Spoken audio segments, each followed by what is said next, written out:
It is another edition of Time About the Movies, and today we're taking a look at the three films released on March 27th, 2009. And kind of the inverse of last week, where we had two really good movies and one terrible movie. We've got one good movie, two really bad movies. So let's just go ahead and get to that good movie, the big new release of the weekend, DreamWorks' latest animated feature, which is Monsters vs. Aliens.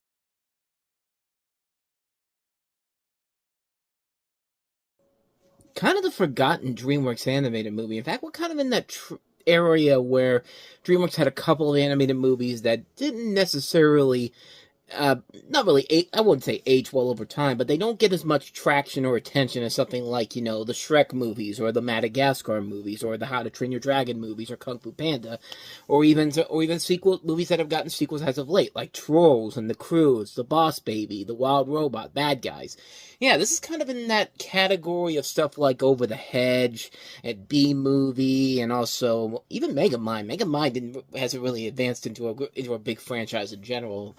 We'll just pay attention to the sequels that don't. We just won't pay any attention to the sequel that came out last year, because that's not a real thing whatsoever. Nor is the TV series. But this was a massive hit when it came out, and then all of a sudden, it just kind of disappeared out of the blue. Like, it really went away after about 5 years, which I don't know why, because the movie is actually really, really good. I mean, it still holds up after all these years, and you can see from the trailer you have a group of misfit monsters hired by the United States Armed Forces to stop toy boat, to stop the invasion of an extraterrestrial villain played by Rainn Wilson and save the world in exchange for freedom, with the monsters being played by Seth Rogen as Bob, Hugh Laurie as Dr. Herbert Cockroach, Will Arnett as the Missing Link, and then you have a big, gigantic alien creature called Insectosaurus, and then, of course, you have Susan, who grew 50 feet, who grew into a gigantic 50-foot woman played by Reese Witherspoon. I think it was something small. I think it was something else besides that, but that's what I remember from.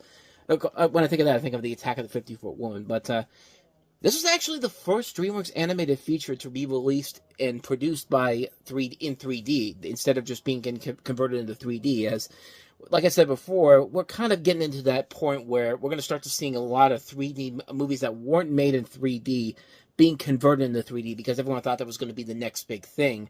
And this one was directly produced in 3D, so there was no post-conversion. This is a film that was made entirely in 3D, and yeah, it works very well for the film overall, and the film itself is really good. It's a very standard storyline where you have a group of misfits coming together, they have to work as a team to save the world, and eventually they become friends in the process. And everyone in here plays their parts very well here. Everybody in here is very good. The voice cast is top-notch. Rainn Wilson plays a great villain overall. Kiefer Sutherland is a really funny role in here. Stephen Colbert as the president is really funny. Remember the days when it was okay to laugh at the presidents for how stupid they were?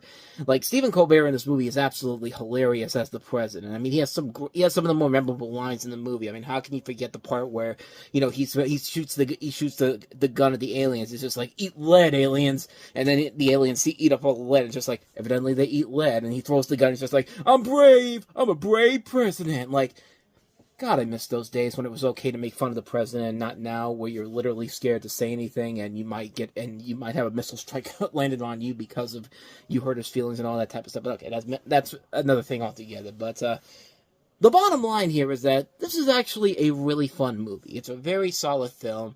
I actually am kind of surprised they never made a sequel out of this. I mean, I think they were going to make one, but because the film didn't perform overseas that's why they didn't do it. That's at least what Jeffrey Katzenberg said at the time, which, I don't know. I mean, the Garfield movies were very successful overseas, and that wasn't a success here, but they still made those movies. So what the hell, man? Like I really would. It would have been something interesting to see a new Monsters vs. Aliens movies nowadays, but I don't know. But hey, we at least got a good Halloween special out of it, per se. So I guess there's that. But yeah, this is actually a pretty good movie, and one that still very much holds up, and has gotten better over time, really. It's a film that I think deserves a lot more attention, and like I said, the next movie DreamWorks would put out in terms of their animated movies would be one of the more memorable franchises they've had, but that's for the next year to look at, and the next decade, because we're heading into the teens next time, but other than that, though, Monsters vs. Aliens, a good movie overall. I really enjoy it. It's a very fun film. So with that said, let's go ahead and move on to our next movie, and that is The Haunting in Connecticut.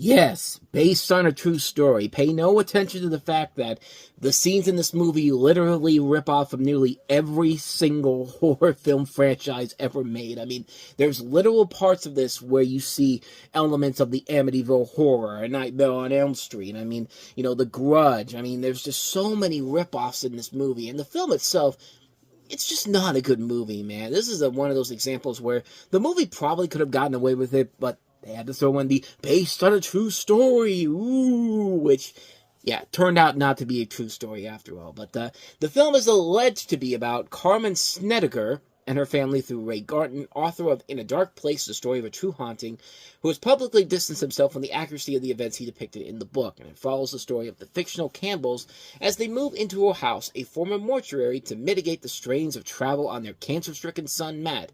The family soon becomes haunted by violent and traumatic events from supernatural forces occupying the house. Yeah, haven't seen any of this done before. Oh, wait, yes you have.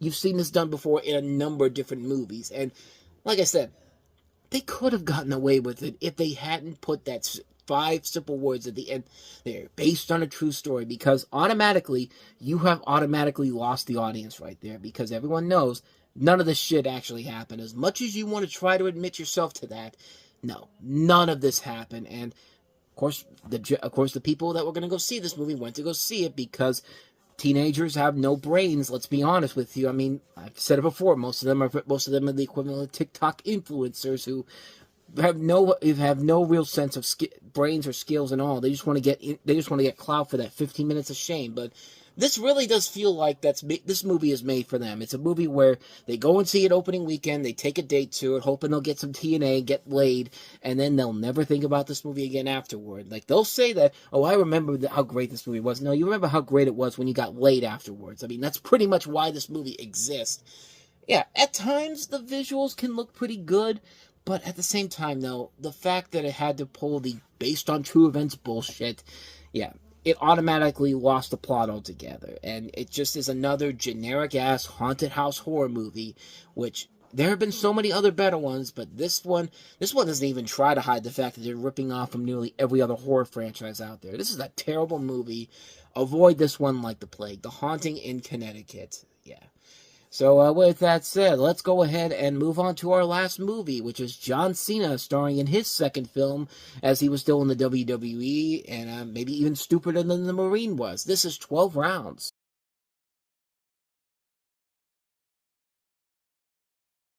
No, you don't like playing the game, Aidan Gillen. You just want the attention because you are a pathetic villain. I mean, this guy is a good actor. I've seen him on Game of Thrones. I mean, he was great in the Maze Runner, The Scorch Trials. This guy is a damn good actor, but man, this one, he is not even playing a good villain whatsoever. Like, he is a lame villain in a really lame action movie.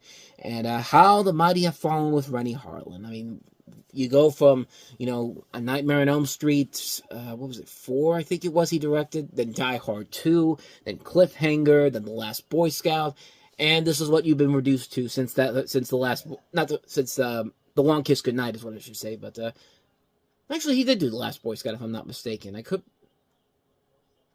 I'm pretty sure he did The Last Boy Scout. See, folks, this is why you do your research before you get on the air. Last Boy Scout was directed by Tony Scott. I meant The Long Kiss Goodnight. In fact, I might have said The Long Kiss Goodnight, but I got completely confused by Last Boy Scout. But the bottom line here is that this movie is not that good, and Rennie Harlan has fallen on some very, very hard times. John Cena plays uniformed New Orleans police detective officer Danny Fisher, who earns his promotion to detective to his near rather lucky, albeit brave arrest of ruthless terrorist arms dealer Miles Jackson, played by Aidan Gillen, whose girlfriend Erica Kessin got accidentally killed during the dirty FBI operation. Exactly a year later, Miles has escaped and blown up Danny's house as a foretaste of a Herculean race to accomplish 12 nearly impossible tasks against the clock.